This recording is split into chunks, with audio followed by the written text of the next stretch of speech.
الحمد لله نحمده ونستعينه ونستغفره ونؤمن به ونتوكل عليه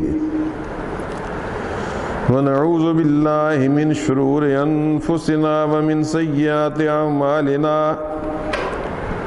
من يهده الله فلا مضل له ومن يضلله فلا هادي له ونشهد أن لا إله إلا الله وحده لا شريك له ونشهد أن سيدنا ومولانا محمدا عبده ورسوله صلى الله تعالى عليه وعلى آله وأصحابه وبارك وسلم. أما بعد فقد قال الله تبارك وتعالى في القرآن المجيد والفرقان الحميد. أعوذ بالله من الشيطان الرجيم. بسم الله الرحمن الرحيم. ومن شر حاسد إذا حسد. صدق الله مولانا العظيم وبلغنا رسوله النبي الكريم الأمين ونحن على ذلك لمن الشاهدين والشاكرين والحمد لله رب العالمين في كل وقت وحين. إن الله وملائكته يصلون على النبي يا أيها الذين آمنوا صلوا عليه وسلموا تسليما. الصلاة والسلام عليك وعلى آلك وأصحابك يا سيدي يا رسول الله. الصلاة والسلام عليك وعلى آلك وأصحابك يا سيدي يا حبيب الله. الصلاة والسلام عليك وعلى آلك وأصحابك يا رحمة للعالمين. بعد از حمد و صلات، حاضرین کرام، برادران اسلام، آپ کی خدمت میں کچھ عرصہ سے روحانی بیماریاں اور ان کا علاج تجویز کر رہا ہوں. سچ یہ ہے کہ جس طرح جسمانی بیماریاں گوناگوں اور بے شمار ہیں، کسی کو سر درد ہے، کسی کو بخار ہے، کسی کو دمہ ہے، کسی کو ٹی بی ہے،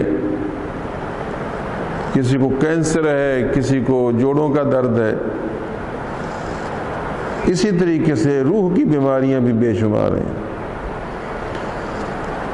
ہم جسمانی بیماریوں کی طرف تو بڑی توجہ دیتے ہیں. خدا نخواستہ کسی کو بھی کوئی عارضہ لاحق ہو جائے تو وہ سرگردہ ہے، طب یونانی کے پاس جائے گا، وہاں سے کامیاب نہ ہوگا تو کسی ہومیوپیتھک کے پاس پہنچ جائے گا، وہاں فائدہ نہ ہوگا تو کسی ایلوپیتھک ڈاکٹر کے پاس جائے گا، بصیر پر علاج نہ ہوگا تو اکاڑے پہنچ جائے گا، اکاڑے نہ ہوگا تو لاہور تک جائے گا. سب کچھ بک جائے، پراپرٹی ختم ہو جائے، کاروبار ڈھہ جائے، کسی نہ کسی طریقے جسم بچ جائے. حالانکہ یہ جسم فانی ہے اور روح باقی رہنے والی شے.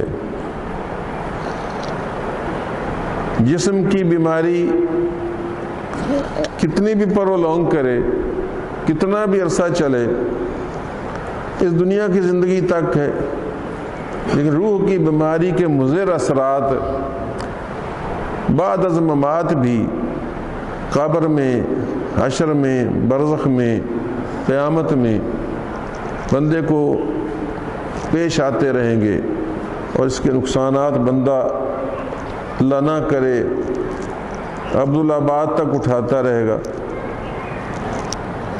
تو اس وجہ سے دوستو، روحانی بیماریوں کی طرف توجہ بڑی ضروری ہے، خاص طور پر اس دور فتن میں، جبکہ قرب قیامت ہے اور فتنوں کا دور ہے اور مادیت کا زور ہے.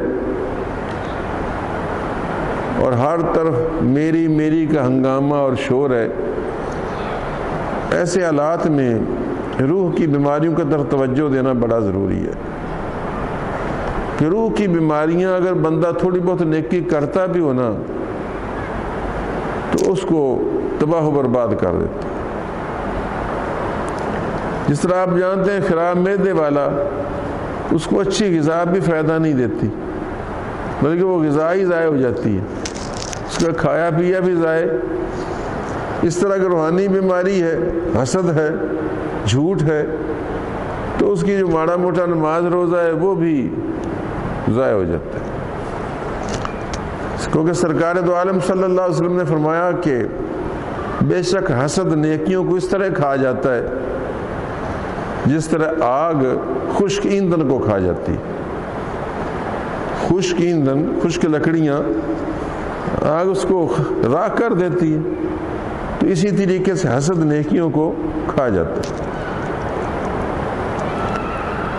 تو کچھ عرصہ پہلے میں نے کذب اور جھوٹ کے بارے میں کچھ بیانات دیے تھے، تمہیں یاد ہو کہ نہ یاد ہو، اور پچھلے جمعہ میں نے حسد کے موضوع پر بات چیت شروع کی اور کئی ایک چیزیں آپ کو بیان کی جن کا خلاصہ یہی تھا۔ پہلے تو یہ کہ حسد بیماری کیا ہے۔ حسد یہ ہے کہ کسی دوسرے شخص کے پاس، کسی دوسرے مسلمان بھائی کے پاس اللہ کی کوئی بھی نعمت، اس کے زوال کی تمنا کرنا۔ تمنا کو ضروری کہ منہ سے کہے بندہ، اس کی انداز، اطوار، عادات بتاتی ہوں کہ اس کو اس نعمت کو دیکھ کر خوشی نہیں ہو رہی بلکہ جلن محسوس کر رہا ہے، تکلیف محسوس کر رہا ہے، اس کا بس چلے تو اس سے وہ نعمت چھین لے، اس کو نہ رہنے دے۔ اس کے دل میں تمنا ہے کہ وہ زوال نعمت ہو جائے، اور اگر وہ کسی مسلمان کے بارے میں سنتا ہے کہ اس کو فلاں نقصان پہنچا ہے جس سے اس کو حسد ہے، تو اس کو راحت سی محسوس ہوتی ہے کہ فلانے کا کاروبار ٹھپ ہو گیا، فلانے کا سکول فیل ہو گیا، فلانے کا کلینک ڈاؤن جا رہا ہے۔ اس طرح کی وہ باتیں سن کر تو اس کو راحت سی محسوس ہوتی، راحت سی۔ اب یہ کیفیت ہے، اگر آپ غور کریں گے تو شاید آپ کو، اگر آپ کے اور میرے اندر یہ ہو تو محسوس ہو جائے گا۔ یا کسی کی مصیبت سن کر راحت پہنچے، خوشی ہو،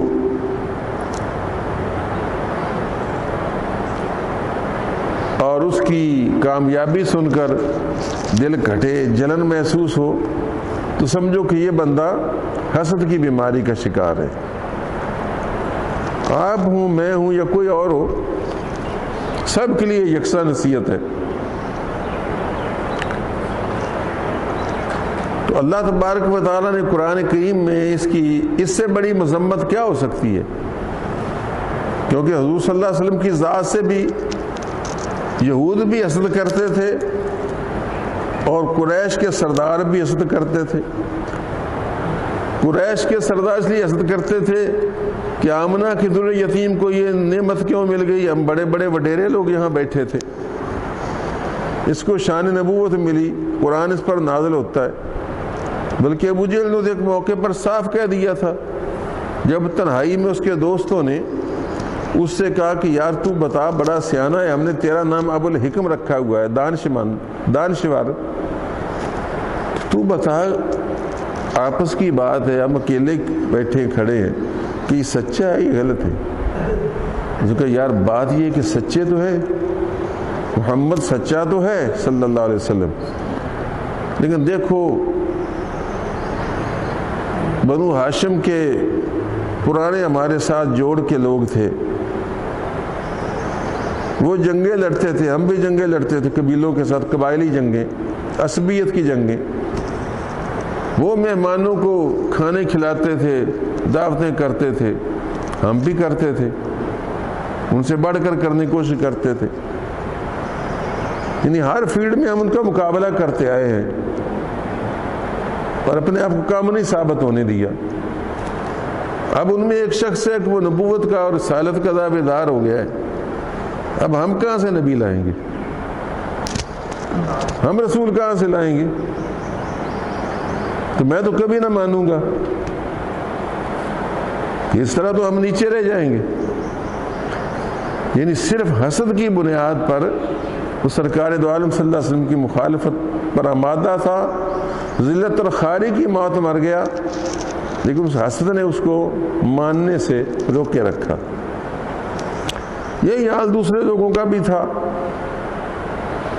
بلکہ صراحتاً کہتے تھے لولا نزل ھذا القرآن علی رجل من القریتین عظیم، کہ قرآن کریم کو اگر نازل ہونا تھا، یہ نازل کیا ہی جانا تھا، تو مکہ اور طائف کے کسی بڑے وڈیرے شخص پر کیوں نہ اتارا گیا؟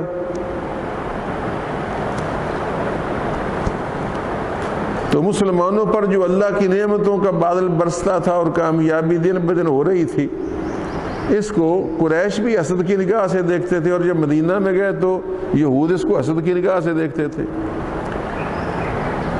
تو اللہ تبارک و تعالیٰ نے اس کا منظر بھی کھینچا، 5ویں پارے میں فرمایا ام یحسدون الناس علی ما آتاہم اللہ من فضلہ، کیا یہ لوگ قریش ہوں یا یہود یہ حسد کرتے ہیں ان لوگوں کے ساتھ، ایمان والوں کے ساتھ؟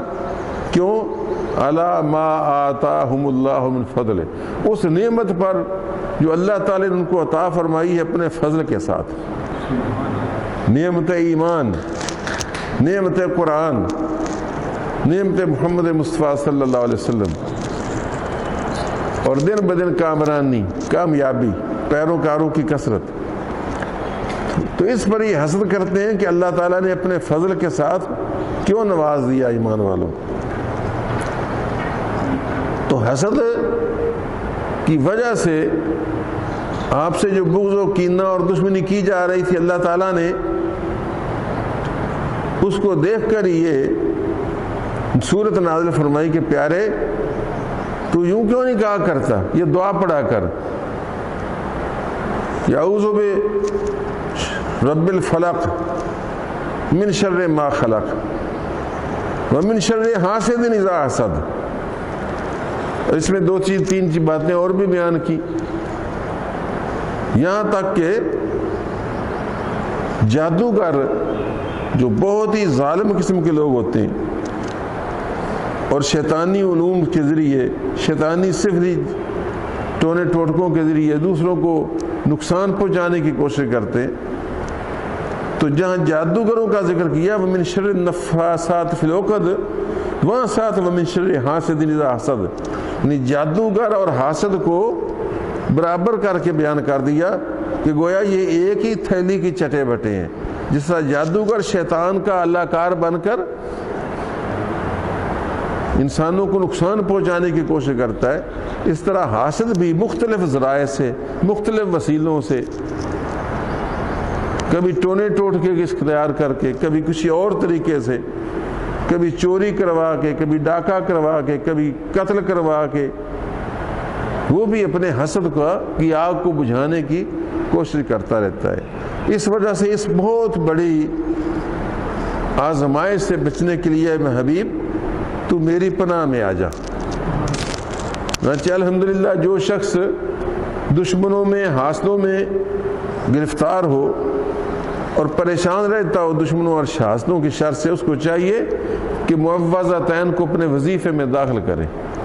معوذتین وہ 2 صورتیں ہیں قرآن کریم کی آخری، جو قل اعوذ برب الفلق اور قل اعوذ برب الناس سے شروع ہو رہی ہیں، اور تقریباً آپ میں سے ہر ایماندار کو یاد ہوگی، تو ان کو کثرت سے پڑھا کرے۔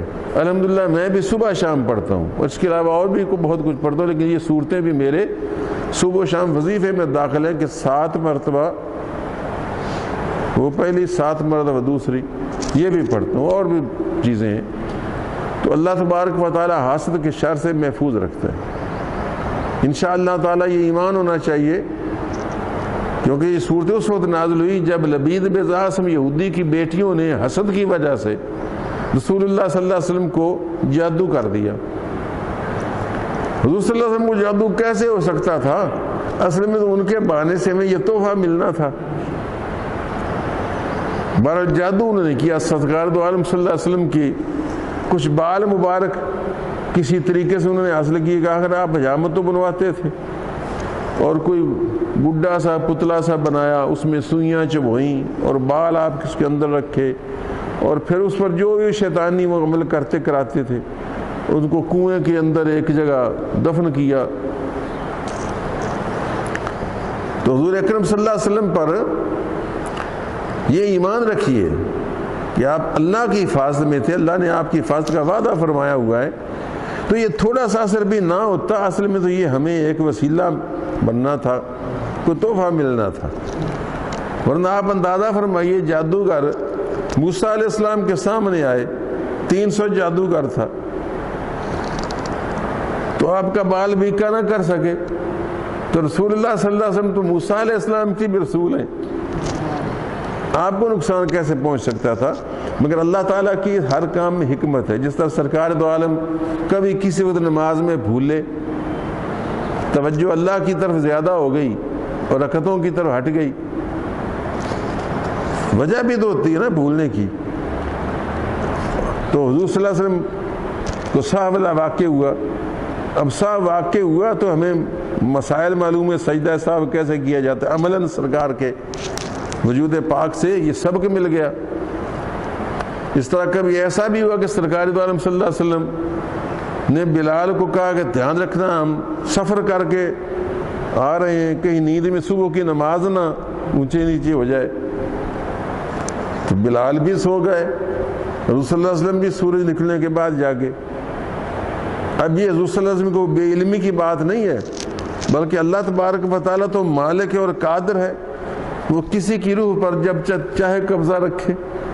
تو اس میں راز یہی تھا کہ مسلمانوں کو باجماعت نماز قضا کرنے کے مسائل معلوم ہو جائیں۔ ہمارا حال تو یہاں تک ہے کہ ایک مرتبہ کوئی ایسا واقعہ یاد پڑتا، پتہ نہیں کب کا اور کہاں کا، کہ ہماری کوئی نماز کسی گاڑی میں یا ہوائی جہاز میں کوئی اپسیٹ ہو گئی تھی، یا کیا ہو گیا تھا، یا ہمیں شک پڑ گیا، ہاں شک پڑ گیا تھا کسی نماز کا، فلاں دن کی فلاں نماز میں فلاں آیت جو تھی کہ وہ اس طرح کر کے پڑھی گئی، اور اس سے مجھے شک پڑا، جس نے جماعت کروائی تھی، میں نے کہا مجھے شک پڑا کہ اس طرح سے تو نماز میں اگر تم نے اس طرح پڑھا تو نماز تو نہیں ہوگی، اور جو پڑھنے والے وہ تو پڑھ گئے، ان کی تو اللہ قبول فرمائے گا، ان کو تو پتہ نہیں، لیکن اب میں نے پوچھا ہے اور تم نے بتایا ہے تو پھر کسی طرح پڑھا تھا، تو پھر تو وہ نماز نہ ہوئی۔ تو میں نے کہا جن جن کو یاد کریں، ہم نے یاد کیا، جو 2-3 بندے یاد آئے اس دن تھے، ان کو ہم نے بلا لیا اور ہم نے جماعت کروائی، قضا کی جماعت کروائی۔ تو وہ پوچھنے لگے جی قضا کی بھی جماعت ہو جاتی ہے؟ اب حالات تو یہ ہیں کہ لوگوں کو اتنا بھی پتہ نہیں، جب قضا کی نماز ہو جاتی ہے تو قضا کی جماعت بھی ہو جاتی ہے، نہیں سمجھے؟ مثلاً اگر ایک بندے کی نماز رہ جائے تو وہ ایک قضا کر سکتا ہے، اور اگر پوری جماعت ہی کسی وجہ سے سوتی رہ جائے یا کوئی اور پرابلم ہو جائے، نہ یا نماز میں غلطی واقع ہو جائے اور اس وقت پتہ نہ چلے، نہیں سمجھو؟ یہ چیزیں جاننا بڑا ضروری ہے۔ ایسا بھی ہو سکتا ہے مثال کے طور پر امام نے جماعت کروائی، میں یہ مثال بھی دے رہا ہوں، جماعت کروائی، نماز پڑھی گئی، لوگ چلے گئے، بعد میں امام کو یاد آیا کہ ہو میں نے تو پیشاب کیا تھا اور پھر وضو ہی نہیں کیا، کیونکہ ایسا اکثر ان کے ہوتا ہے جو ہر وقت باوضو رہتے ہیں نا، ان کو یہ پرابلم ہوتا ہے کہ وہ اکثر باوضو رہتے ہیں نا، اس وجہ سے ان کو یقین ہوتا ہے وضو ہے ہی، لیکن کبھی کبھی اچانک کوئی ایمرجنسی میں کہیں پیشاب کی ضرورت پڑ گئی، راستے میں سفر میں، تو بعد میں دھیان نہ رہا تو سمجھا کہ میں تو باوضو ہی رہتا ہوں۔ تو ایسی صورتیں پیدا ہوتی ہیں۔ اب لوگ شرم کے مارے بتاتے ہی نہیں، مجھے اچھی طرح پتہ ہے، لوگ شرم کے مارے نہیں بتاتے، لوگ کہیں گے لو جی یہ بھول گیا، بلکہ میں آپ کو کیا بتاؤں، یا ایک مرتبہ اس طرح میں جماعت کے لیے کھڑا ہو گیا اور اس نے تکبیر پڑھ دی، تو تکبیر پڑھ کے میں نے ارادہ کیا ہی تھا اللہ اکبر کا، یا بعض اوقات اللہ اکبر کہہ بھی دیتا ہوں، تو مجھے خیال آیا کہ میں نے تو یار زور کے بعد بیت الخلاء گیا تھا اور میں نے پیشاب کیا تھا، وضو نہیں کیا پھر دوبارہ، مجھے یاد ہی نہ رہا۔ میں نے کہا پھر تھوڑی دیر میں کر لیتا ہوں، ادھر مجھے باتوں میں لگا لیا، کوئی تویز والا آ گیا، کوئی اور ادھر چلا گیا، تو میں نے سلام پھیر دیا اور چلا گیا۔ میں نے کہا بھائی میرا وضو جو ہے وہ مشکوک ہے، مجھے یاد نہیں رہا، تو میں تازہ وضو کر رہا ہوں۔ آپ خدا پر یقین رکھیں، مجھے بندہ اب یاد نہیں وہ کہاں کے بندے تھے، کوئی 2-3 بندے تھے لاہور کی یا کسی جگہ کے، وہ بعد میں کوئی انہوں نے میری تعظیم کی، کوئی انہوں نے مجھ سے محبت کا اظہار کیا، اور وہ میرا پتہ بھی لگے تو انہیں میں یاد ہوں گا کہ میں کہاں کبھی ملنے آئیں گے۔ بعد میں ایک بار پھر بھی ملے تھے وہ مجھے، انہوں نے کہا مولانا صاحب، حافظ صاحب، خدا وحدہ لا شریک کی قسم، ہم نے زندگی میں پہلی مرتبہ کسی شخص کو دیکھا ہے کہ اس نے نماز میں سلام پھیرا اور جا کر سب کو کہا کہ میری وضو مجھے یاد نہیں رہا، وضو مشکوک ہوئے، میں جا کر وضو کر دوں پھر جماعت کرواتا ہوں۔ ورنہ ہم سوچا کرتے تھے کہ ہم 12 بھولتے ہیں یار نماز میں، کئی مرتبہ میں بعد میں یاد آتا ہے، تو کیا کسی مولوی کو آج تک یہ پرابلم پیش نہیں آیا کہ اس کی نماز میں اس کا وضو ٹوٹ جائے، یا اس کو قطرہ آ جائے، یا اس کو یاد نہ رہا ہو؟ کیا سب مولوی جو ہیں وہ غلطی پروف ہیں، وہ بھول پروف ہیں؟ واٹر پروف کی طرح بھول پروف بھی ہوتا ہے نا۔ تو آج ہم نے زندگی میں پہلی مرتبہ کسی عالم کو دیکھا کہ جس کو اس کی کوئی پرواہ نہیں تھی کہ لوگ ہنسیں گے، اور واقعی بعض لوگ مسکرائے کہ لو جی حافظ صاحب کو یاد نہیں رہا، مجھے ان کے مسکرانے کی کوئی پرواہ نہیں، مجھے اپنے اللہ کے حضور پیش ہونا ہے۔ تو پھر یہ لوگ بعض اوقات نا بچوں والوں کے پیچھے نمازیں پڑھنے کو ترجیح دیتے ہیں اور کہتے ہیں جی وہ فلانی جگہ تیری نماز نہیں ہوتی تو ادھر ہی پڑھ لے، تو فلان جگہ پڑھ لے، فلان جگہ پڑھ لے، آپ کو کیا فلانے حافظ کے پیچھے پڑھ لے۔ تو جس طرح حافظ قرآن کریم کا حلیہ نقشہ کرتے ہیں آج کل کے بچے، محنت تو کوئی کرتا نہیں، اللہ ماشاء اللہ، بس ٹھیک ہے جی فلانی مسجد میں چلے جاؤ جلدی ہوتی ہے۔ اگر اللہ آپ کے نصیب کرے اور کوئی صحیح باعمل عالم، اللہ کا خوف رکھنے والا کسی جگہ نماز پڑھاتا ہو اور اس کو صحیح اور غلط کا علم ہو، یار اور کو چھوڑو، لمبی بات میں نہیں کرتا، میں دوسری طرف نکلتا جا رہا ہوں، مگر مقصد تو آپ کو ہدایت ہی دینا ہے نا۔ پرسوں چوتھ شام کی نماز یہاں سے مسجد میں 2 بار نہیں ہوئی بھائی، کوئی ہے آپ میں سے ہوئی ہے کہ نہیں؟ 2 بار مغرب کی نماز ہوئی ہے، حالانکہ مشکور صاحب نے نماز پڑھائی۔ نماز سے جب سلام پھیر گیا تو میں نماز میں سوچتا رہا، جب انہیں شروع کی قرات نا تو میں ذرا بے خیالی میں تھا، شروع کی تو میرے کان میں آواز تو آئی، لیکن دوبارہ میں نے غور کیا، میں نے کہا انہوں نے تو ایسی جگہ سے شروع کر دیا کہ وہ آیت ابتدا میں آگے سے شروع ہوتی تھی، پہلے شروع ہوتی تھی، انہیں 2-3 لفظ چھوڑ کر آگے شروع کر دیا، اور جب تک وہ پہلے والا نہ پڑھا جائے لفظ تو اگلا تو معنی غلط ہو جاتا ہے۔ اب اس کی تفصیل میں نہیں جاتا، وقت ضائع ہو جائے گا۔ تو جب سلام پھیرا اس میں سوچتا رہا کہ کہیں انہوں نے وہاں سے شاید شروع کیا اور تجھے غلط فہمی رہی ہو، تو دھیان تیرا نہ ہوا۔ چنانچہ جب سلام پھیرا تو میں نے کہا آپ نے بھلا کہاں سے شروع کیا؟ انہوں نے کہا میں نے یہاں سے لفظ پڑھا۔ انہوں نے، میں نے کہا نہیں تو تم سے پہلے آپ نے لفظ جو وقال الشیطان والا لفظ تو پڑھنا، اس سے پہلے وقال الشیطان سے شروع ہو رہی ہے اور تم نے آگے سے شروع کر دی، تو تم نے تو سارا مطلب ہی خبر کر دیا، یعنی جو شیطان نے بات کہی تھی وہ آپ کہہ رہے ہیں، تو معنی غلط ہو گیا۔ جو بات شیطان نے کہ اللہ کہتا اور شیطان نے یوں کہا، اور آپ بات وہ اپنی طرف شروع کر رہے ہیں، گویا میں نے یہ کہا ہے، تو پڑھ کے ستیاناش ہو گیا سارا نماز کا۔ یہ میں نے اس کو بعد بھی اکیلے میں سمجھایا، وہاں اس میں سب میں کے درمیان ہی سمجھایا تھا۔ میں نے کہا یہ بندے چے میں گوئیاں کریں گے، ہاں میں کچھ ہوئے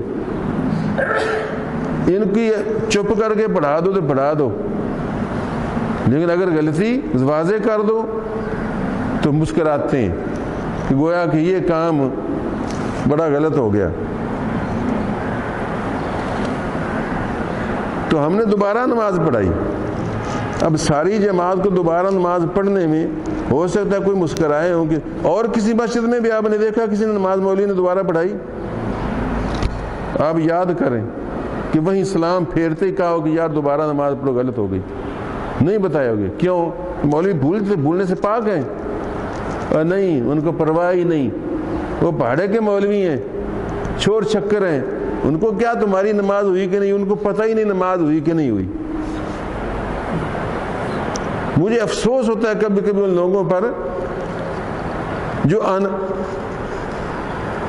انجاہل اور انبلے آدمی کو ڈرائیور تو نہیں بنانا پسند کرتے، اپنی گاڑی چلانے کے لیے لائسنسڈ بندہ ڈھونڈتے ہیں کہ لائسنس ہے تیرے پاس، لیکن نماز پڑھنے کے لیے کوئی ضرورت نہیں، نتھو پڑھا دے پھتو پڑھا دے، سمجھو نا؟ یہ بڑی افسوسناک صورتحال ہے، بلکہ اور بڑے حیرت ناک معاملات ہو رہے ہیں۔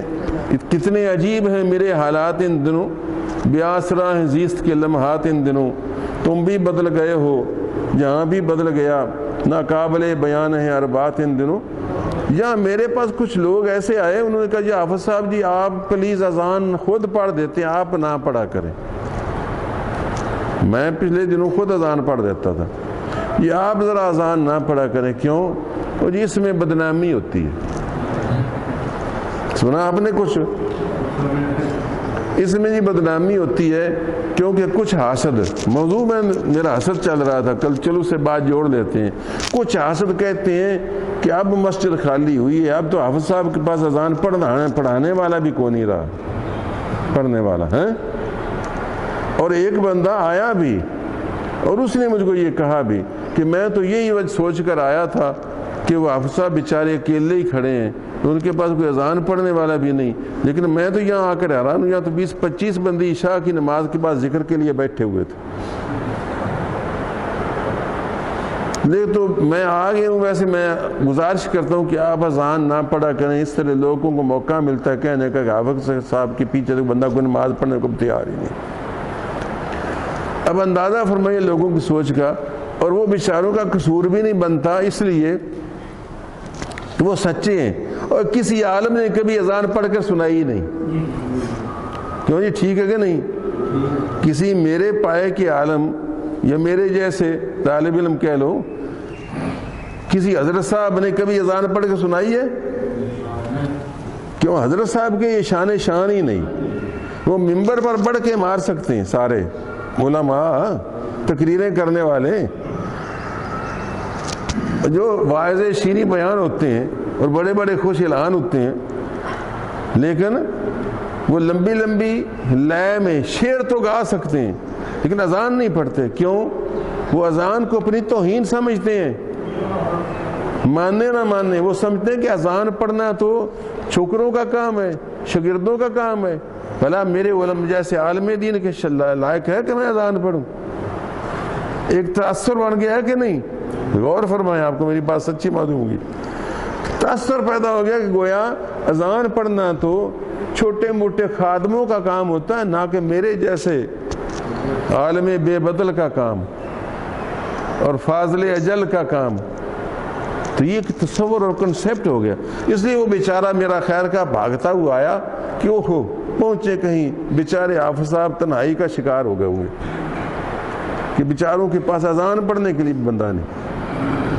تو میرے دوستوں، میں نے کہا اللہ کے بندے، یہ تو نصیب کی بات ہے۔ سرکار دو عالم صلی اللہ علیہ وسلم فرماتے ہیں کہ جو شخص چاہتا ہو کہ بغیر حساب کے جنت میں جائے، وہ بلا معاوضہ جماعت کرائے، اور میں نے الحمدللہ ساری زندگی بلا معاوضہ جماعت کرائی ہے۔ اور جو چاہتا ہے بلا حساب جنت میں جائے، وہ بلا معاوضہ اذان پڑھے۔ اور میں بچپن میں جب قرآن یاد کرتا تھا غلہ منڈی میں اذانیں پڑھتا رہا ہوں، کیونکہ میں کوئی پیر زیادہ نہیں تھا، میں کوئی صاحب زیادہ نہیں تھا، میں کوئی گدی نشین نہیں تھا، میں 7 پشتیا عالم اور پیر نہیں تھا، کہ میں آر سمجھتا. کیوں کہ بڑوں کے تو بیٹے بھی اذان نہیں پڑھتے. جو حضرت صاحبان ہیں بڑے بڑے پیر گدی نشین، ان کے بیٹے اذان نہیں پڑھتے اور تو جماعت بھی نہیں کرواتے، لیکن اذان تو بالکل ہی نہیں پڑھتے، کیونکہ اذان پڑھنا تو خادموں کا کام ہے. روٹی بھانے جڑے جڑے ہوں نے مزاراں ہوتے چھوٹے موٹے، جنہوں اذان تو سوا کچھ بھی نہیں آتا. اور اسی وجہ سے آپ نے دیکھا کہ صبح صبح اذان سنو گے نا تو کسی مسجد سے ہی کوئی اچھا مؤذن سنائی دے گا. مجھے پتہ ہے بعض تو ایسی اذان صبح صبح آ رہی ہوتی کہ بندے کا جی چاہتا کہ نماز نہ ہی پڑھے. یہ میں مزاحیہ فکرہ بول رہا ہوں، بندہ نماز نہ ہی پڑھے. یعنی مطلب ہے کہ بندے کو اذان ایسی ہونی چاہیے بندے کو کشش دے، نہ کہ بندے کو دور بھگائے. سمجھا رہی نا بات میری یار؟ چلو جو بھی موضوع ہے بات تو اچھی سمجھا رہا ہوں نا. کیوں؟ اس لیے کہ اذانیں پڑھنا بن گیا کام بیچارے تھرڈ کلاس سے طالب علموں کا، چھوٹے چھوٹے بچوں کا، اور علماء نے سمجھا کہ گویا ہمارے شایان شان نہیں. تو اللہ کا حبیب فرماتا ہے کہ جو بے حساب جنت میں جانا چاہے جماعت کرائے بلا معاوضہ، جو بلا حساب جنت میں جانا چاہے وہ اذان دے بلا معاوضہ، اور جو بے حساب جنت میں جانا چاہتا ہو وہ پہلی رکعت میں امام کے پیچھے نماز پڑھے. سمجھے ہو نا؟ تو سرکار دو عالم صلی اللہ علیہ وسلم نے بلا حساب جنت میں جانے کے طریقے بتائے، ان میں سے ایک طریقہ اذان دینا ہے. اور قرآن کریم فرماتا ہے وَمَنْ أَحْسَنُ قَوْلًا مِّمَّنْ دَعَا إِلَى اللَّهِ، اس سے اچھا کون ہے جو اللہ کی طرف بلائے اور پکارے. حضرت عائشہ صدیقہ رضی اللہ تعالیٰ عنہ فرماتی ہیں کہ یہ آیت اتری ہی مؤذنوں کے حق میں ہے، یعنی اذان دینے والوں کے حق میں یہ آیت اتری ہے وَمَنْ أَحْسَنُ قَوْلًا مِّمَّنْ دَعَا إِلَى اللَّهِ. اس سے اچھا کون ہو سکتا ہے جو اللہ کی طرف بلائے اور پکارے. تو اللہ کی طرف پکارنے کا انداز ایک یہ بھی ہے جس طرح میں آپ کو تقریر کر کے اللہ کی طرف بلا رہا ہوں، نیکی کی طرف بلا رہا ہوں.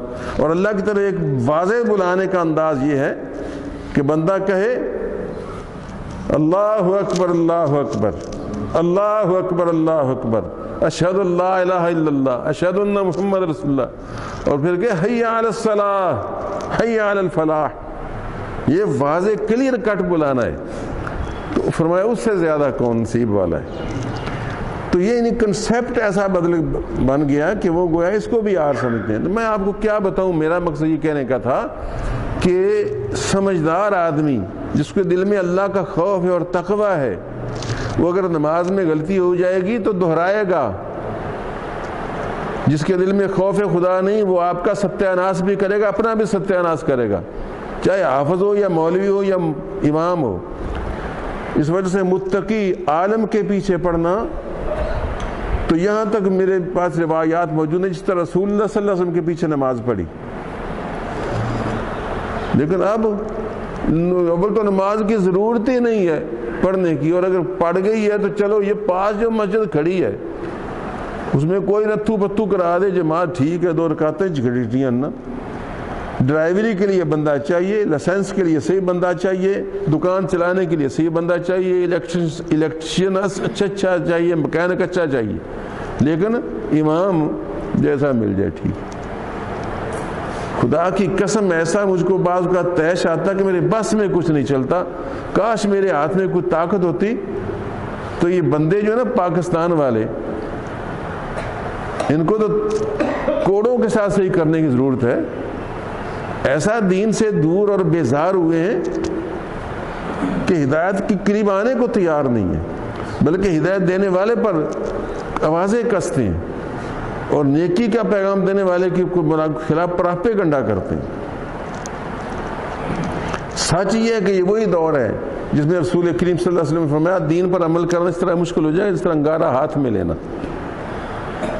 تو میرے بھائیوں، میں عرض کر رہا تھا کہ سرکار دو عالم صلی اللہ علیہ وسلم کو اللہ کریم نے فرمایا کہ حبیب لوگوں کی حسد سے بچنے کے لیے تو یہ پڑھا کر قل اعوذ برب الفلق من شر ما خلق ومن شر غاسق اذا وقب ومن شر النفاثات فی العقد ومن شر حاسد اذا حسد. کیونکہ یہودیوں کی لڑکیوں نے، لبید بن عاصم یہودی کی لڑکیوں نے حضور صلی اللہ علیہ وسلم پر جادو کر دیا. یہاں سے بات دوسری طرف گیا تھا، اور حضور صلی اللہ علیہ وسلم پر جادو ہو نہیں سکتا تھا.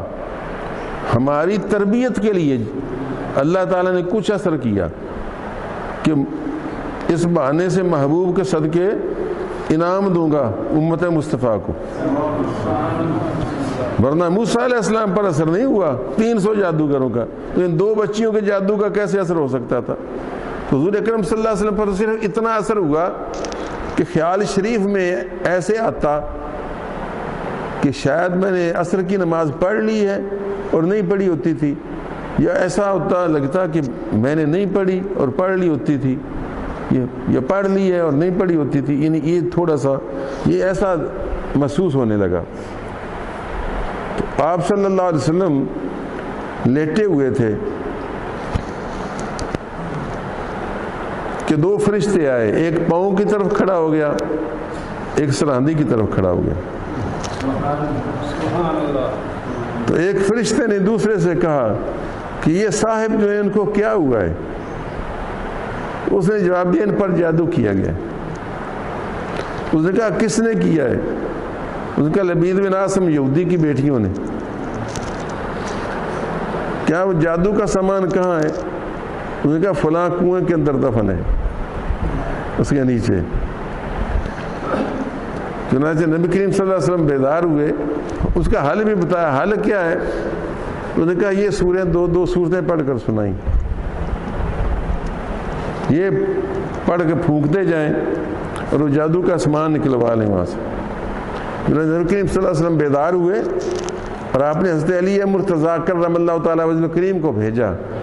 ان کے ساتھ کوئی اور ساتھی بھی تھے کہ فلاں کنویں کے اندر جاؤ، اس میں اترو اور وہاں نیچے پتھر کے نیچے اس طرح کا ایک پتلا بنا کے اس میں سوئیاں چبو کر یہ اس طرح کا کچھ سامان کچھ جادو کا رکھا ہوا ہوگا، وہ نکال لو. چنانچہ وہ نکال لائے اور اس پتلے کے اندر 11 سوئیاں 11 گانٹھیں ڈالی ہوئی تھیں اور 11 اس کے اندر سوئیاں تھیں. تو اس طریقے سے حضور صلی اللہ علیہ وسلم کے کچھ بال مبارک تھے. وہ جو فکر آپ نے سنا ہے نا کسی مولوی سے کہ میاں جادو پر حق ہے، جادو پر حق ہے، تو اس کا کوئی غلط، اس کا بھی غلط مطلب ہے. جادو پر حق کا معنی یہ نہیں ہے کہ جادو جس طرح قرآن پر حق ہے اس طرح جادو پر حق ہے، بلکہ یہاں بر حق کا معنی یہ کہ یعنی جادو سچ مچ ہو جاتا ہے. آپ لوگوں کو تو فکرہ بولنے کی بھی تربیت نہیں، پاٹھے خاں بنے پھرتے ہو. آپ کو اگر کوئی عالم مل جائے تو اس کے پاؤں دھو کر پیا کرو، بجائے اس کے باتیں بناتے ہو اور مقابلے گانٹتے ہو. یعنی یہ بات بھی آپ نے سنا نا جادو پر حق ہے، جادو پر حق، حالانکہ یہ فکرہ ہی نا حق ہے. اور اسلام پر حق ہے، قرآن پر حق ہے، محمد مصطفیٰ پر حق ہے، نہ کہ جادو پر حق ہے. یعنی فکرہ بولنے کا بھی طریقہ نہیں، اور بولتے رہتے ہیں. ویسے علمی دباؤ آ گیا میرے ذہن میں، یعنی جادو پر حق لفظ ہی غلط ہے. یعنی جادو پر حق اگر کوئی کہتا ہے تو وہ بیچارہ اس نیت سے کہہ رہا ہوتا ہے کہ یہ جادو سچ مچ ہو جاتا ہے. بھائی ہے تو یہ جادو باطل ہے، اور جادو پر حق نہیں، جادو باطل ہے. یہ باطل کام ہے، جھوٹ ہے، کفر ہے، کوئی گناہ کبیرہ ہے. جادو باطل ہے، لیکن جادو پر حق کا مطلب کیا ہو کہ جادو یعنی سچ مچ ہو جاتا ہے. یہ نہیں ہے کہ جادو ہوتا ہی نہیں، کیونکہ رسول اللہ صلی اللہ علیہ وسلم پر بھی اس کا اثر ہوا. اب جہاں گیا یہ سوال کہ یہ کیوں ہو جاتا ہے، تو کیوں کا بھی جواب کو نہیں. اللہ جس نے شفا پیدا کی اس نے بیماری بھی پیدا کی ہے کہ نہیں؟ تو اس پر اللہ پر کوئی تعان اور الزام ہو سکتا ہے؟ نہیں ہو سکتا. جس اللہ نے تریاق پیدا کی اس نے سانپ نہیں پیدا کیا؟ سانپ بھی تو اس نے پیدا کیا ہے. تو اللہ پر اعتراض ہو سکتا ہے کہ سانپ کو پیدا کیا؟ تو جس اللہ نے خیر کو پیدا کیا اس نے شر کو بھی پیدا کیا ہے. بندہ امتحان گاہ میں ہے، تو امتحان میں ہے. تو اللہ تعالیٰ نے قرآن دیا ہے جو رحمانی علم ہے، تو شیطان کو بھی پیدا کیا اور اس کو شیطانی علم بھی دیا ہے کہ کون لوگ شیطان کے دوست بنتے ہیں اور شیطانی علم حاصل کرتے ہیں، اور کون ہے رحمان کے دوست بنتے ہیں اور قرآنی علم حاصل کرتے ہیں۔ تو جادو میں اللہ تعالیٰ نے یہ اصل پیدا کیا، امر اللہ کا ہے، بہانہ شیطان کا ہے، بنتا وہ ہے۔ تو آپ پر جو اس کے اثرات ہوئے تو آپ نے حضرت علی مرتضیٰ کو بھیجا، انہوں نے وہ کنویں سے سامان نکالا، حضور کی خدمت میں لائے۔ اس ڈورا تھا ایک، اس کے اوپر لپیٹا، اس میں 11 گانٹھیں لگی ہوئی تھیں۔ تو آپ اس کی ایک ایک گانٹھ، یہ قرآن کی جو دونوں صورتیں نا، قل اعوذ برب الفلق قل اعوذ برب الناس، ان کی کل 11 آیتیں ہیں، یہ بھی میں بتا دوں، ان کی دونوں کی 11 آیتیں ہیں، 5 6 11، اور 11 اللہ نے رکھی بھی اس لیے تھی کہ انہوں نے 11 گانٹھیں ڈالی ہوئی تھی۔ تو ایک ایک جب آیت پڑھتے جاتے تو ایک ایک آیت پر ایک ایک گانٹھ کھلتی جاتی، حتیٰ کہ جب دونوں صورتیں پڑھیں اور آپ نے اپنے پھونک ماری تو 11 کی 11 گریں کھل گئیں، اور آپ کی طبیعت پر وہ جو اثرات تھے نا سانپ وغیرہ کے، وہ ختم ہو گئے۔ اس بہانے سے یہ تحفہ امت کو مل گیا کہ قیامت تک کے لیے کسی کو بھی جادو ہو، ٹونا ہو، ٹوٹکا ہو، حاسد کا حسد ہو جی، اور کسی جادوگر کا پرابلم پیدا کیا ہوا ہو، یا کوئی دشمن ہو، یا وسوسے آتے ہوں، یا وہم پڑتا ہو، یا شیطانی حملے ہوتے ہوں، تو یہ دونوں صورتیں پڑھ کر اپنے سینے پر پھونکو یا اس بیمار پر پھونکو۔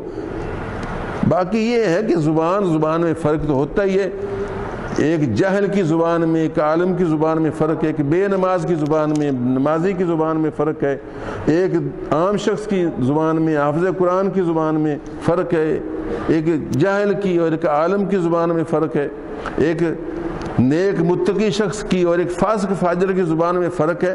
وہ فرق تو ہوگا، لیکن چیز یہی ہے۔ الحمدللہ تعالی آج تک زندگی میں کسی عمل سے جن بھوت پری نکالنا سیکھا نہیں، میں نے ان کاموں میں جانے کی ہمیں ضرورت ہی نہیں، لیکن زندگی میں بے شمار لوگوں کو اپنا جادو ہوا یا ان کو جنات میں سے کوئی شے لگی، میرے جاتے ہی اول تو نام سن کر بھاگ گئے جن، نہیں تو یہ آیت یہ صورتیں پڑھی، سورہ جن پڑھی، سورہ احقاف کی آخری رکوع پڑھا، پھونک مارے۔ ابھی پچھلے دن یہاں ایک شام کے وقت لائے تھے بچی کو، خوف سے ڈری جاتی تھی، اس کو نظر آتی تھی چیز، میں نے کہا میرے پاؤں کو پکڑ لے۔ الحمدللہ تعالی میں دعویٰ نہیں کرتا کہ میں نے کوئی عمل سیکھا ہوا تھا، میں نے میرے پاؤں کو پکڑ لے، انشاءاللہ مجھے اپنے پیر و مرشد کی توجہ پر، اللہ کے کرم پر بھروسہ تھا کہ میرے پاؤں کو یہ ہاتھ رکھے گی تو اس کی برکت سے وہ دفع ہو جائے گی، فوراً چھوڑ کر دور نکل ہو جائے۔ اس نے کہا اب وہ مجھے نظر آ رہی ہے، اور پہلے میرے وجود پر حاوی تھے، اب میں پہلے لرز رہی تھی، کانپ رہی تھی، اب دور نظر آ رہی ہے۔ میں نے کہا میں نے پھونک فلق اور والناس پڑھ کر، پھر آیت الکرسی پڑھ کر تھوڑی دیر میں ٹھیک ہو گئی، وہ بندہ لے گیا، اس بیچاری پھر نہیں آئی، تو اللہ کا فضل و کرم ہو گیا۔ تو میرا مطلب ہے کہ بعض بندے اس طرح لے بھی آتے ہیں میرے پاس۔ علی شیر چھچر کی شادی کا موقع تھا، تو وہ ایک بچی کو رات شام کو لائے تھے، ان کی بچی تھی یا بھتیجی تھی یا کون تھی۔ تو میرے دوستوں، میرا کہنے کا مقصد کہ زبان میں تو فرق ہوتا ہے، میں نے کوئی اور خاص چیز نہیں پڑھی تھی، قل اعوذ برب الفلق اور والناس ہی پڑھی تھی، باقی زبان کا اثر ہوتا ہے نا میاں، وہ تو کچھ نہ کچھ محنت کرنی چاہیے نا، تمہیں بھی ہو سکتا ہے آپ کی زبان میں مجھ سے بھی زیادہ اثر ہو، لیکن ہے یہی چیز۔ میں تو اکثر کہا کرتا ہوں، عورتیں جو میرے پاس آتی رہتی ہیں، یہ گواہ ہیں میرے عزیز شاگرد حافظ محمد احمد صاحب، کئیوں کو میں کہتا ہوں جی روئی جاندہ ہے، ضد بڑا کرتا ہے۔ میں نے کہا نماز پڑھتی ہو؟ کوئی نہیں۔ بسم اللہ الرحمن الرحیم آتی ہے؟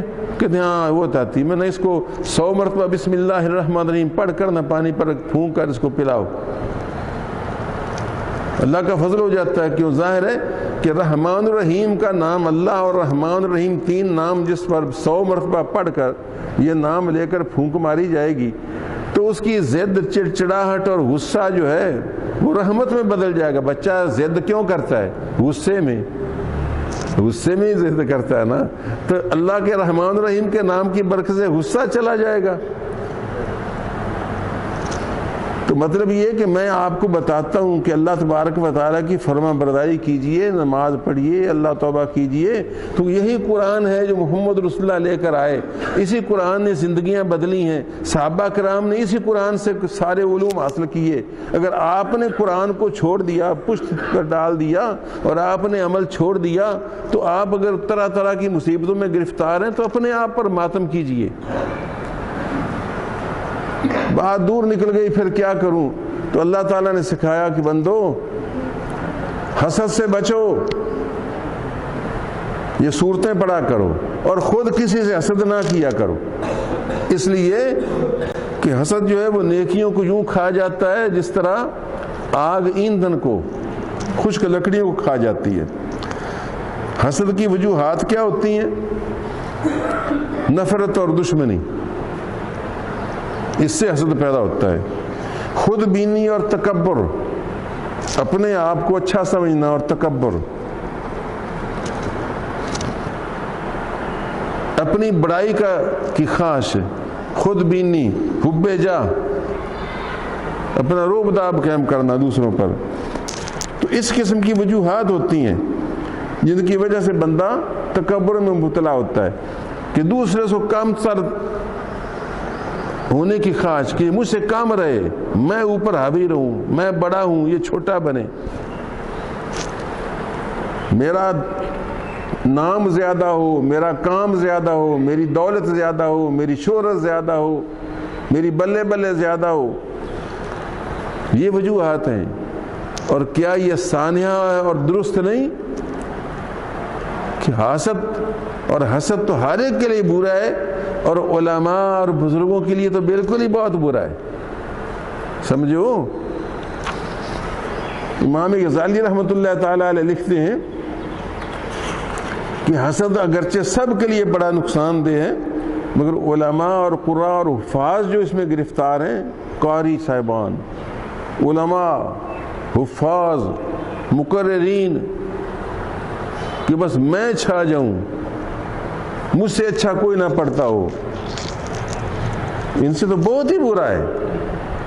کہ وہ دنیا دار بندہ حسد کرے تو کرے، دین والے کو حسد کرنا کتنا برا لگتا ہے. تو یہ انتہائی بد قسمتی ہے کہ بندہ علم دین سے آراستہ پیراستہ اور پھر حسد کرے کہ وہ دوسرے مولوی کی تقریر زیرو ہو جائے، اس کا درس بیٹھ جائے، اس کا جناب کاروبار ٹھپ ہو جائے، اس کی تقریر میں تاثیر نہ رہے، اس کی مانتا نہ رہے، لوگ اس کو پیر نہ مانے، لوگ اس کو بزرگ نہ مانے، مجھ کو مانے. اللہ کی پناہ. سچ پوچھے تو بہت زیادہ وبال اس امت میں اس وقت آتا ہے جب اس کے علماء جو ہیں وہ خراب ہو جائیں اور حکام. یہ دو حدیث پایا، جب کسی امت کے اور گروہ کے علماء اور حکام میں خرابی آ جائے تو پھر اس پوری امت کے ستیہ ناش ہو جاتا ہے. کیونکہ یہی تو دو ہوتے ہیں جو عدل کو قائم کرنے کے لیے ہوتے ہیں، تقوی کو قائم کرنے کے لیے ہوتے ہیں. حاکم اپنے اقتدار کی قوت سے عدل قائم کرتا ہے اور عالم اپنی تقوی اور پرہیزگاری کی تاثیر سے اور تبلیغ سے. یعنی یہ دل بدلتا ہے اور وہ بندوں کے جسموں کو سیدھا کرتا ہے. اور سچ پوچھو تو علماء اور بزرگوں کی تاثیر اہم ہے، کیونکہ دل بدلنا زیادہ ضروری ہے. وہ سر کو جھکاتا ہے حاکم، اگر مسلمان ہو، عمر فاروق جیسا ہو، وہ سر جھکاتا ہے، اور عالم جو ہے وہ دل کو جھکاتا ہے. اور عمر فاروق جیسے تو عالم بھی تھے اور حکمران بھی تھے، وہ دل بھی جھکا دیتے تھے، سر بھی جھکا دیتے تھے. ایسا تو اگر نصیب ہو جائے تو کیا بات ہے. تو میرے دوستوں اور عزیزوں، حسد بہت بری چیز ہے، اور آپ اپنے دل میں ٹٹولا کریں کہ کہیں ہے اس مصیبت میں ہم سارے گرفتار تو نہیں ہیں، اور حقیقت ایک گرفتار ہیں، کوئی تھوڑا کوئی زیادہ. ہم دوسروں کو کیا کہیں، اپنی خبر لینی چاہیے. ہم اس مصیبت میں تھوڑے یا بہت زیادہ یا کم گرفتار ہیں. تو اس لیے سب سے پہلے تو توبہ کی جائے اللہ کی بارگاہ میں،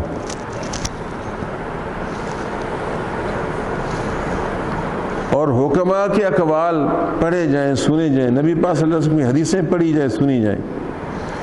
مثلا یہ کہ حاسد آدمی جو ہے اس کی اندر جو بری چیزیں پیدا ہوتی ہیں، سب سے پہلی تو یہ کہ وہ نصیحت قبول کرنے سے محروم ہو جاتا ہے۔ وہ نصیحت کرو تو اس کا وہ جو اکڑ ہے، جو تکبر ہے، وہ اس کو نصیحت قبول نہیں کرنے دیتا۔ دوسرا یہ کہ اس میں تکبر پیدا ہوتا ہے۔ تیسرا یہ کہ اس میں غصہ پیدا ہوتا ہے کہ وہ غصہ کھاتا ہے دیکھ دیکھ کر کے۔ چوتھی بات یہ کہ اس کو حسرت اور افسوس گھیر لیتا ہے، وہ غم زدہ بڑا رہتا ہے، کیونکہ اللہ کی نعمتیں تو تقسیم ہو رہی ہیں۔ کسی کو حسن صورت، کسی کو حسن سیرت، کسی کو اچھی آواز، کسی کو زلف دراز، کسی کو چشم غماز، کسی کو ناز، کسی کو انداز، کسی کو کچھ اللہ تعالیٰ نے دے رکھا ہے۔ اب تو کس کس پر حسد کھائے گا اور کس کس پر مصیبت اٹھائے گا؟ کیوں نہیں اپنے دل کو پاک صاف کر لیتا اور دوسروں کی نعمت دیکھ کر خوش ہوتا؟ تو سچ تو یہ کہ حاسد اللہ سے مقابلہ کرنے کی کوشش کرتا ہے۔ بات کو سمجھیے، حاسد اللہ سے مقابلہ کرنے کی کوشش کرتا ہے کہ نہیں بلا، کیسے بلا؟ سیانے ہو تو بتاؤ۔ اس طرح اللہ نے نعمت دی ہے، یہ چاہتا نہ رہے۔ کس کے ساتھ مقابلہ ہوا؟ اللہ کے ساتھ مقابلہ ہوا۔ پھر وہ اللہ کی تقسیم پر راضی نہیں کہ اللہ نے تقسیم کی ہے۔ مثلا کسی کو شہرت دی ہے تو تجھے دولت دی ہے،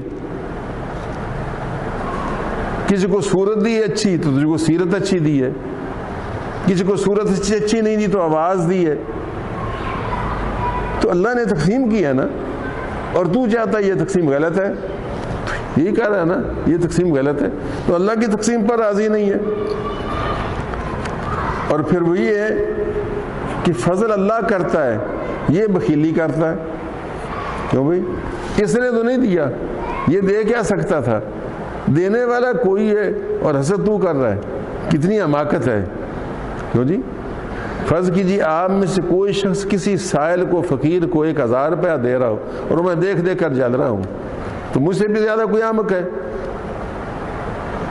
کہ دے کوئی رہا کسی کو اور میں دیکھ دیکھ کر یار اتنے پیسے دے دیتے نہیں چھاڑ پڑا، اور یہ جی تو 5-10 روپیے دے دیں میں آتا ہوں۔ ہوتا ہوگا، آپ نے دیکھے ہوں گے بندے۔ یہ نہیں کہتے کہ ماشاءاللہ اللہ قبول فرمائے، بلکہ سمجھاتے ہیں چھاڑ پڑا وہ دیندہ نہیں، کوشش کر نہ دے۔ تو یہ تو بندے سے بندہ کرتا ہے، یہ اللہ تبارک و تعالیٰ کے ساتھ بھی کر رہا ہے کہ دیتا ہے اللہ اور یہ بخیلی کر رہا ہے۔ پھر وہ اللہ کے بندوں کو ذلیل کرنے کی کوشش کرتا ہے۔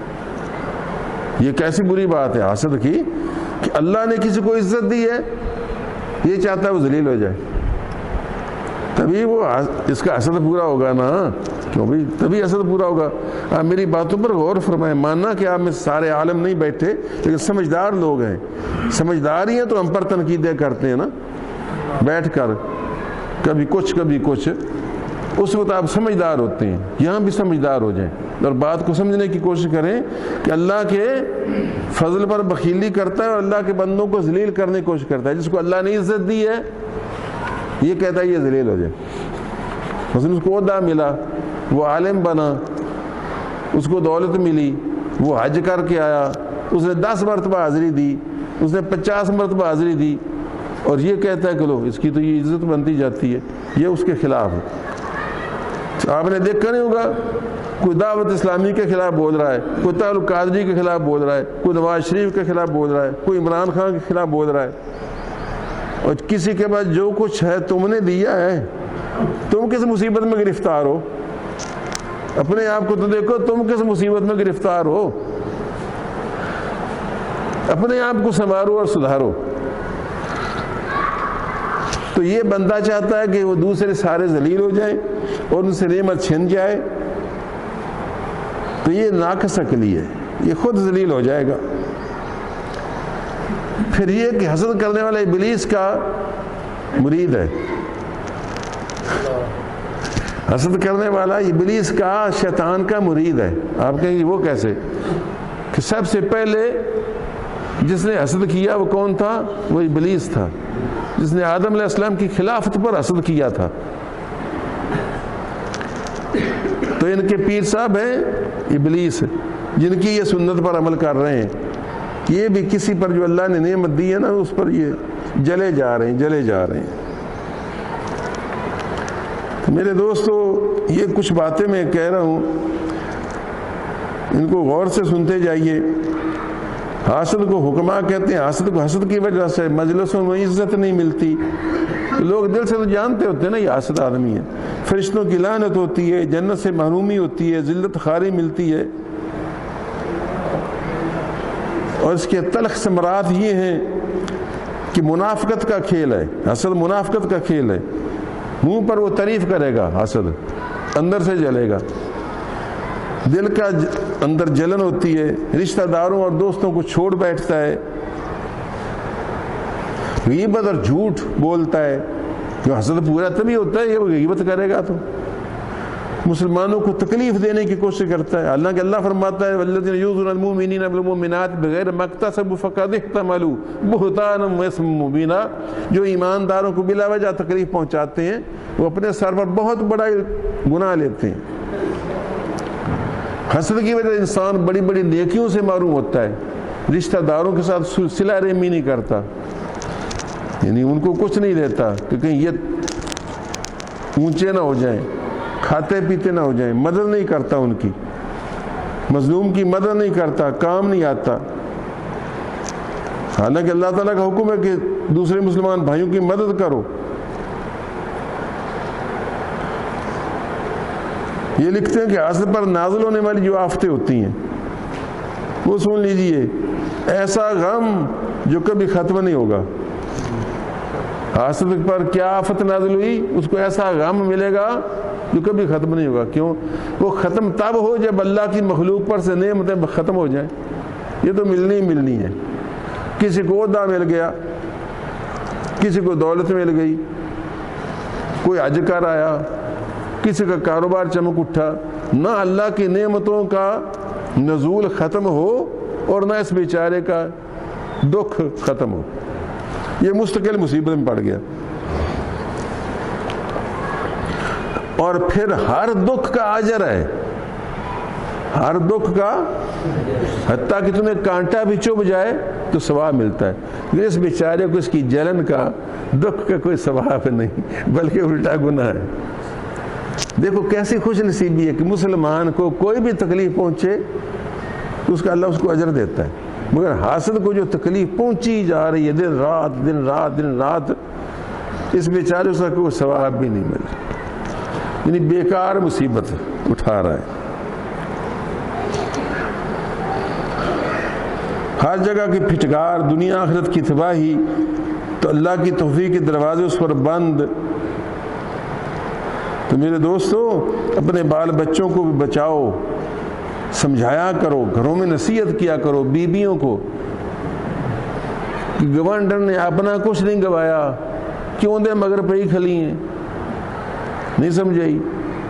اور محلے دے پرلے پاسے رہندی بیچاری، جی اندی کوئی بچی کو غلطی ہو گئی تو کیا ہے گھری میں نا گامنا لائی بیٹھی، کدے سمجھایا کرو۔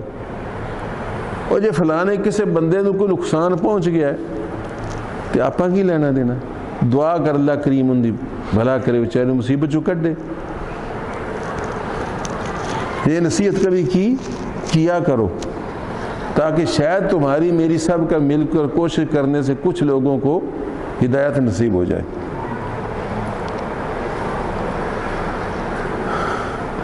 اللہ سے گناہوں کی معافی مانگے، خاص طور پر حسد کی، اور یہ سورہ پاک پڑھا کریں، قل اعوذ برب الفلق من شر حاسد اذا حسد تک۔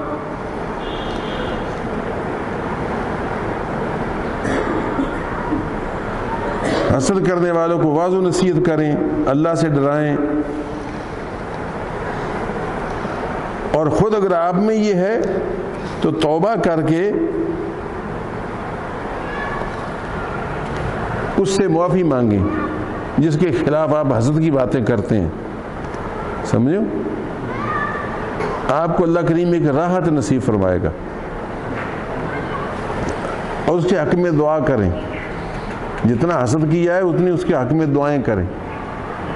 مثلا اگر خدا نہ خواستہ بے نماز ہے تو اس کی دعا کریں اللہ اس کو نمازی بنا. بے اولاد ہے تو اللہ اس کو اولاد عطا فرما. یا اللہ اس کو نیکی کی توفیق عطا فرما. یا اللہ اس کی خطائیں معاف فرما. تو دعا کیا کر اس کے لیے. اس سے بھی وہ جو حسد کی جو نحوست ہوتی ہے نا وہ آہستہ آہستہ زائل ہونا شروع ہو جائے گی.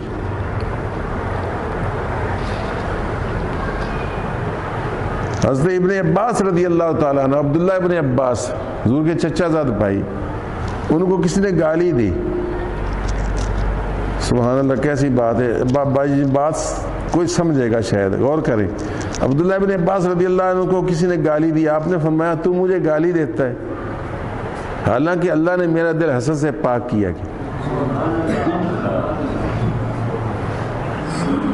اب آپ کہیں گے یہ کیا مناسبت ہوئی؟ شاید جنرلی آپ کہیں گے یہ مناسبت کیا ہوئی کہ تو مجھے کو گالی دیتا ہے حالانکہ اللہ نے میرا دل حسد سے پاک کیا ہے. مراد یہ تھی کہ جس کے اندر یہ خوبی ہو کہ اس کے دل میں کسی کے ساتھ حسد نہ ہو، وہ اللہ کا اتنا پیارا اور مقبول بندہ ہوتا ہے کہ اس کو گالی دینے میں تیری عاقبت تباہ ہو جائے گی. نہیں سمجھو؟ مراد یہ تھی کہ میں تو وہ شخص ہوں جس کو اللہ تعالیٰ نے جس کے دل کو حسد سے پاک کیا، اور تو مجھے گالی دیتا ہے اللہ کہ اللہ نے میرے دل کو حسد سے پاک کیا. اس نے کہا جی وہ کیسے؟ فرمایا وہ ایسے کہ جب میں سنتا ہوں کہ کسی حاکم نے عدل و انصاف کیا کسی مسلمان کے ساتھ تو میں خوش ہوتا ہوں حالانکہ میرا کوئی مقدمہ اس حاکم کے پاس نہیں ہوتا اور نہ میرا اس کے تعلق واسطہ ہوتا ہے. صرف اس وجہ سے خوش ہوتا ہوں کہ ماشاءاللہ سنا ہے یار فلانے جج نے صحیح انصاف کا فیصلہ کیا. دوسرا فرمایا جن بغیر مطلب لالچ کے خوشی ہوتی ہے، مجھے کوئی مطلب نہیں، لالچ نہیں، پھر خوشی ہوتی ہے. کیونکہ لالچ سے خوش ہم ہوتے ہیں. مثلا آپ کے بیٹے نے CSS کر لیا، CSS پاس کر لیا، آپ خوش ہوں گے. کیوں خوش ہو رہے ہیں؟ جی میرا بیٹا ہے، کل کو مال شال اچھا آئے گا، بڑے اعلیٰ عہدے پر پہنچے گا، مجھے لوگ کہیں گے کہ یہ جو نا ڈپٹی کمشنر کے ابا جان ہے. یہی ہے نا؟ تجھے اس کا کیا ثواب ملے گا؟ کیوں جی؟ اور تو خوش ہو رہا ہے لالچ کی وجہ سے کہ میرے ساتھ ٹور بن جائیں گے. اور اگر پڑوسیوں کا بچہ CSS کرے، میں مثالیں دیتا ہوں سمجھانے کے لیے، پڑوسیوں کا بچہ کسی دوسرے کا بچہ جس سے تو کوئی تعلق واسطہ ہی نہیں تیرا، وہ سلیکٹ ہو جائے اور تیرا دل خوش ہو، ماشاءاللہ یار سنا ہے فلانے کا بیٹا جو نا وہ ڈپٹی کمشنر ہو گیا ہے. میں مثال سے سمجھا رہا ہوں. کوئی ڈپٹی کمشنر اتنی بڑی اچھی بات بھی نہیں ہے، حافظ قرآن ہو جانا، عالم دین ہو جانا بڑی اچھی بات ہے، لیکن چلو آپ کو تو دنیا کی چیز پر ہی خوشی حاصل ہے. تو اگر کسی سے آپ نے لینا دینا کچھ نہیں، اس کا بیٹا سلیکٹ ہو جائے تو آپ کو خوشی حاصل ہو، تو معلوم ہے اللہ نے آپ کا دل حسد سے پاک کیا ہے. فرمایا دوسرا یہ کہ جب میں قرآن کی کوئی آیت تلاوت کرتا ہوں اور اس کا مطلب مجھے آتا ہو، جس طرح میرا حال ہے، تقریر اللہ کی قسم ویسے لمبی نہیں ہوتی. میں سوچتا ہوں کہ اے اللہ جیسا مجھ پر تو نے احسان کیا ہے. اب دیکھو عبداللہ بن عباس کی بات سمجھانے میں کتنی محنت کر رہا ہوں. کیوں؟ کہ میرا دل آپ کی محبت میں گرفتار ہے. اگر آپ سمجھیں تو میرا دل آپ کی محبت میں گرفتار ہے، اور میں چاہتا ہوں اللہ نے جو رحمت کے دروازے میرے لیے کھول ہیں ان کے لیے بھی کھل جائیں، اور ان کو بھی پتہ چلے کہ ہمارا مولا کیا کہتا ہے، ہمارا رب کیا کہتا ہے. تو اس محبت کی وجہ سے عبداللہ بن عباس کہتے ہیں جب مجھے کسی آیت کی تلاوت کرتا ہوں اس کا مطلب مجھے معلوم ہوتا ہے تو میں خواہش کرتا ہوں کہ اللہ جس طرح مجھے پتہ چلا ہے نا اس طرح میرے سارے مسلمان بھائیوں کو ان باتوں کا پتہ. یہ فرمایا دوسرا ثبوت ہے کہ میرا دل حسد سے پاک ہے. اور میں خانہ خدا میں بیٹھا ہوں، میں نے کسی شاگرد کے لیے اس سے کم نہیں چاہا جتنا میں نے اپنی اولاد کے لیے چاہا ہے۔ جو کچھ میں اپنی اولاد کے لیے چاہتا ہوں بے نہیں، میں اللہ وحدہ لا شریک کی قسم کھا کر کہتا ہوں میں وہی اپنے شاگردوں کے لیے چاہتا ہوں۔ اس وجہ سے جس طرح میں اپنے بیٹوں کو حافظ قرآن بنانے کی کوشش کی، اسی طرح میں نے دوسروں کے بیٹوں کو کوشش کی ہے۔ اس طرح مجھے غم ہوتا ہے جب بچہ ضائع ہوتا ہے، قرآن بھلاتا ہے نا، جس طرح اپنے بیٹوں کا غم ہوتا ہے اس طرح غم ہوتا ہے ان کا مجھے۔ اور میری اور کوئی تکلیف نہیں، میری تکلیف بس یہی ہوتی ہے کہ مجھے بنی نوع انسان سے اور خاص طور پر مسلمانوں سے اتنی محبت ہے، اور اسی طرح سے میرے سارے شاگرد دیکھتے ہیں کہ میں نے جس طرح اپنے بیٹوں کے لیے تکلیفیں کاٹی ہیں اپنے شاگردوں کے لیے اسے کاٹی ہیں۔ اور آپ کسی بھی میرے شاگرد سے تنہائی میں پوچھ لینا کہ تجھے حافظ صاحب روک روک کر کیا کیا تلقینیں کرتے ہیں یا کیا کیا کچھ سمجھانے کی کوشش کرتے ہیں۔ تو حضرت عبداللہ ابن عباس رضی اللہ عنہ کی ایمان افروز بات سنیے، فرماتے ہیں کہ میں نے جب سنا کہ کسی کو اللہ تبارک و تعالیٰ نے کچھ عطا فرمایا اور اس نے انصاف کا فیصلہ کیا تو مجھے خوشی ہوتی ہے، پہلی بات۔ اور دوسری بات یہ کہ جب میں آیت تلاوت کرتا ہوں تو چاہتا ہوں کہ جس طرح اللہ نے مجھ پر اس کی مفہوم واضح کیا اور رحمت کا دروازہ کھلا، یہ سب مسلمانوں کو پتہ چل جائے۔ چنانچہ آپ کو راس المفسرین کہتے ہیں۔ قرآن کریم کی ساری تفسیروں اور سارے مفسروں کے سردار جو ہیں وہ حضرت عبداللہ ابن عباس ہیں، جن کو راس المفسرین کہتے ہیں، مفسرین کا سردار۔ اور ان کی تفسیر ابن عباس ہے، وہ سب تفسیروں کی اصل ہے۔ اور رسول اللہ صلی اللہ علیہ وسلم نے ان کے لیے دعا کی تھی کہ اللہ اس کا سینہ قرآن کے لیے کھول دے۔ تیسری بات فرمایا، جب مسلمانوں کے کسی ملک میں کسی علاقے میں بارش ہوتی ہے، حالانکہ میری وہاں نہ زمین ہوتی ہے نہ میرا وہاں کاروبار ہوتا ہے نہ میرا وہاں کوئی جانور ہوتا ہے، تو جب کسی علاقے میں مسلمانوں کسی علاقے میں اللہ کی رحمت ہوتی ہے یا وہاں سے کوئی مصیبت دور ہوتی ہے تو میں خوش ہوتا ہوں کہ الحمدللہ سنا ہے یار کہ کشمیر والے جو ہیں وہاں یہ اللہ تعالیٰ کی رحمت ہوئی ہے اور وہاں جناب بارشیں اچھی ہوئی ہیں، یا سندھ والوں میں بارشیں اچھی ہوئی ہیں اور وہاں کی پیداوار بہت زیادہ ہو گئی ہے، تو خوشی ہوتی ہے مجھ کو۔ تو یہ آپ نے 3 باتیں ان کو بیان کریں کہ گویا کہ یہ 3 باتیں بتا رہی تھیں کہ آپ کا دل اللہ نے حسد سے پاک کیا تھا۔